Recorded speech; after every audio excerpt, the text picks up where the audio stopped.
The Flash, Season 7, Episode 9, titled Timeless. And this episode, here's the thing about this episode I found, was it felt like they had an idea for the episode, but they only realized that they were 30 pages too short.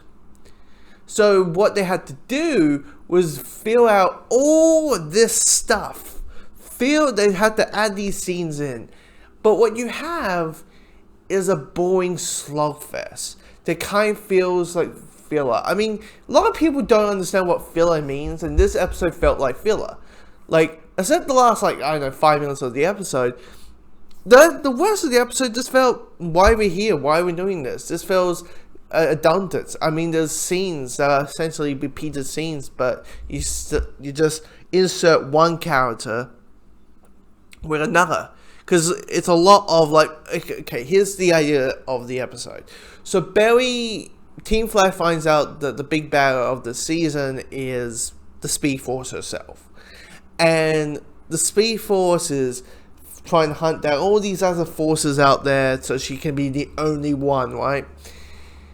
So Barry is trying to find ways to stop her and that type of thing. And one of the things is go back in time and just kill all the other forces before she starts doing it, pretty much. And you have a number of scenes where there's a number of scenes where you have Iris or Cisco or Joe. This is the only scene. There's only one scene of Joe, and it's this type of scene, which is them repeating it, and that is, Barry, this is not a good idea. You shouldn't do this. This is why. This is why. This is why. This is why. And you're like, when you get that scene 4 times in a span of 30 minutes, it felt like it was on a loop. It felt like we were witnessing an audition room where you have the actor rehearsing, playing their lines and seeing those scenes play differently, and it just felt very repetitive. Is it a visual thing at the end? Yeah, it's kind of neat. Is basically this episode, I won't lie, this episode felt like the episode that you get, those episodes where you're like, we need to get point A to point B. How do we get there? We'll just make this episode so we can kind of make, point B kind of work. That's what it felt like. That's what it felt like. And it just it wasn't that appealing. It wasn't, even stuff with Iris, I found was kind of pointless. Okay, she's trying to find Nora, and she's trying to find Nora, and so she's tracking her down, and all that kind of stuff. I found that kind of pointless. It felt like they didn't know what to do. They just didn't know what to do.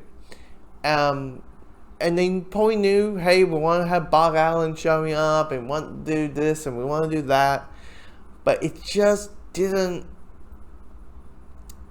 It doesn't jive. I mean, the only other thing is, okay, now we know a reason why that maybe near the end or at the end of the season, Cisco's going to leave. Cisco's going to leave the show. Outside of that, there's nothing. There's nothing much to talk about this episode because nothing much happens. And that's it. It's an episode that doesn't have much going